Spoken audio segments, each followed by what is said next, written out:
Hey there, Busy Bee here. Balatro is a really fun poker roguelike, which is a really strange thing to say. Never thought one of those would exist. Anyway, it has hundreds of unique cards that can affect each run, but I also won't lie, relying on Joker RNG can sometimes be really frustrating when a run's going so good, and you just need that one Joker to give you the edge to win. Well, to that I say no more. I'm not relying on Joker RNG, and I'm gonna find out if I can beat Balatro with no Joker cards. Rules are simple. I cannot use any Joker cards, whether it means buying the cards, earning them, or using Tarot or Spectre cards to unlock them for use.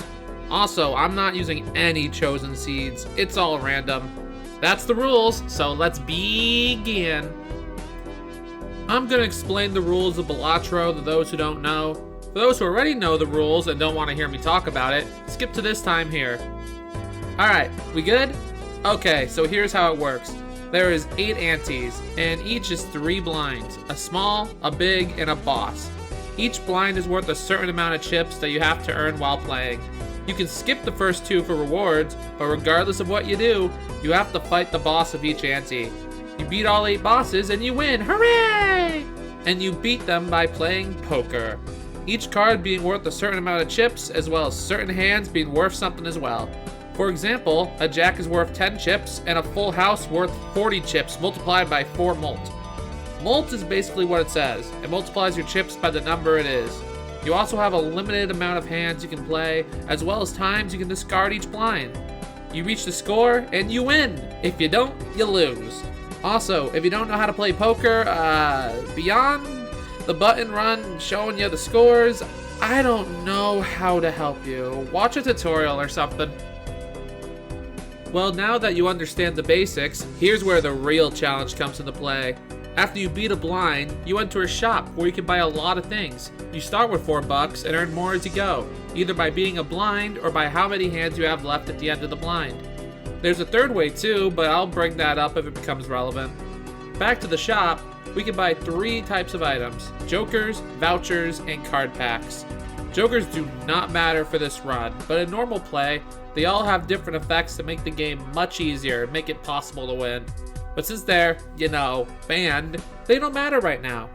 Vouchers are a boost that affects the shop, like making things 25% cheaper or making a certain type of card appear in the shop. More on that later. And finally, there's the card packs. There's a standard that lets you buy standard cards, but usually with some type of effect. Again, more on that later. There's planet cards that buying a certain planet lets you boost the power of that hand. Spectre cards, which has a lot of effects, which, again, I'll go over later. And tarot cards that have a ton of different effects, and again, I'll go over as needed. Alright, you got all that? No? Okay, good. So first things first, what deck are we using? Well, we can easily eliminate the black and ghost deck as they benefit jokers. I'd also argue that yellow, green, anaglyph, and erratic won't be too helpful as either the payoff is minimal or it's a bit too RNG heavy.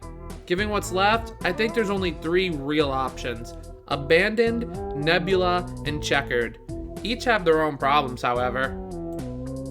Abandoned doesn't have any face cards, and where having a smaller deck means more opportunity for playing certain hand types, it also means I'll be getting less chips in the process. Nebula has the amazing Telescope voucher, which means I'm going to be leveling up my hand consistently. But the issue comes from both one less consumable slot and having to consistently get the hand I want. As for the checkered deck, it has none of the problems the other 2 have. It's incredibly consistent in getting flushes, but has a massive problem. Upgrading the flush has minimal returns, meaning compared to upgrading other hands, it sometimes takes twice the amount of planet cards to get the same amount of chips as other hands. So what's the best choice? Well, after testing them all out a few times, I settled on the Telescope deck, since if we are consistent with how we play and get planet packs a lot, that's going to be a huge reason as to why we win. However, if we aren't constant or can't get the hand we want, well, it's curtains. Starting out, I'll say this: if we can't beat the first blind in one hand, we might as well try again. Since after we beat a blind, for every hand we didn't use, we earn money. And we're going to need as much money as we can possibly get to make this run possible. I've lost about half of these just not being able to get a good hand to start out. Speaking of what hand, what are we looking for? Well, we're fishing for straights. What did he say? The hand type, guys, jeez. Anyway, this hand comprises of 5 numbers going down in a row, like this example here. Anyway, onto the run, and we get a high enough straight, and we're barely able to pass the 300 chip blind and earn ourselves the maximum amount of money. $6 whole. Wahoo! Adding that to our total gives us $10, and now we're ready to spend it. While in the shop, and the only thing I can see that could potentially be worth buying is the Arcana pack, and, well, there's one card that can be worth it. The High Priestess card can create 2 random planet cards for us, but since we're using the Telescope deck, we only have 1 consumable slot. So I buy it, and yes, we got Saturn! We basically have a free ride through the first ante as long as we keep playing straights. We use it and level up our hand to level 2, giving us 30 plus chips and +3 to our mult. Incredible. Next blind, we get a bit unlucky, but on our last discard, we get the cards we need for a straight, beating it with ease. 8 more bucks in our pocket, we grab the Spectral pack and grab this Trance card, which adds a blue seal to a card of our choice. It's a secret tool that'll come in handy later. On to the first boss, the Hook.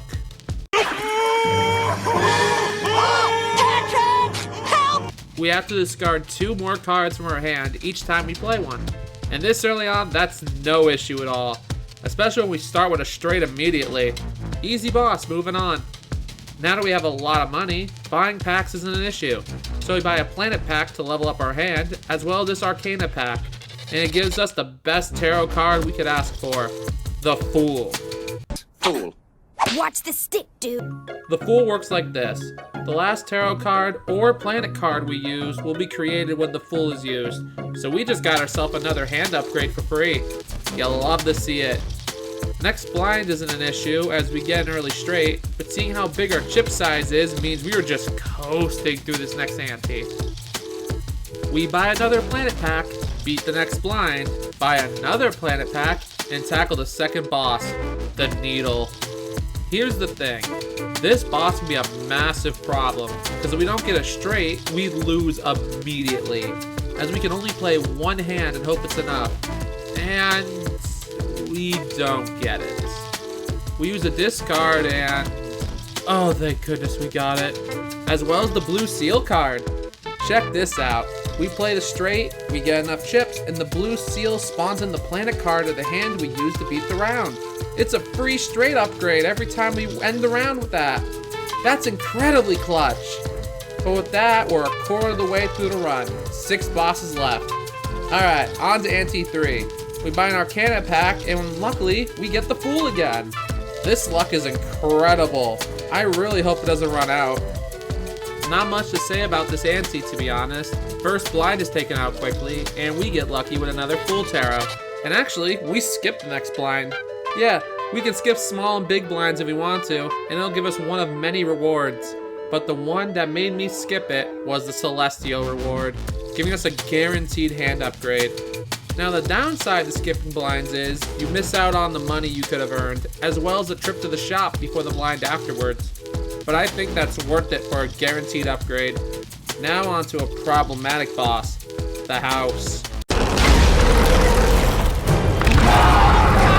Our first hand is upside down, so we have to, or realistically should, waste 2 of our discards getting rid of the upside down cards, because we have no idea what's underneath them. As you can see, we don't have a straight, and only 1 discard left. So we get rid of some cards and crap. Well, now we have to play one of our hands and get very minimal returns. 40 whole chips. See, that's why upgrading our hand is so important, because when we don't, we get nothing. Another hand, another not straight. This is becoming a problem. Next hand, and oh my gosh, good.